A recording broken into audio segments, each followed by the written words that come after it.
Covering the South Carolina State House now, lawmakers discussing a potential bill that would cut property taxes on boats. Boats currently have a 10.5% property tax, something boating organizations say is one of the highest in the country. Our State House reporter Stephen Biddix explains how that could soon change.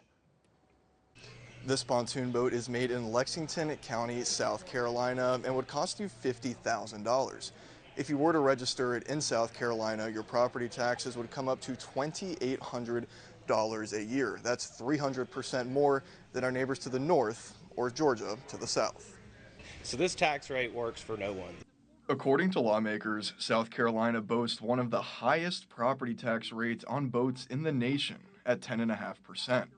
A bill passed by the House that advanced through a Senate committee unanimously would knock that down to 6%. The so-called wealthy boat owners, you're taxing them out of the state. The folks that have the john boats, the pontoon boats, the bass boats, the smaller center console boats, you're taxing them off the water. The people who get squeezed are the people that are buying a john boat or a skiff.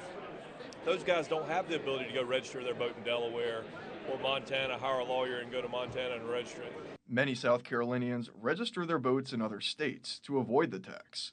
Brandon Crutchfield owns Marine 360 in Chapin and says it's a constant conversation with prospective buyers. I mean, it's pretty obvious. It comes up every day. People are constantly asking what the impact of the taxes are going to be. I mean, literally, I was just talking to a customer 5 minutes ago, and that's the number one question he had for me was how much were property taxes going to be. Sea Hunt Boats is based out of Columbia, building thousands of boats a year, employing hundreds. Robbie Coates says reducing this tax can help local businesses like his.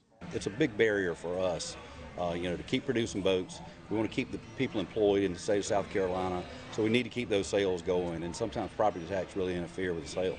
The bill phases in the decrease over the next few years. Boat owners would also skip the separate registration fee for outboard motors, which reduces costs even more.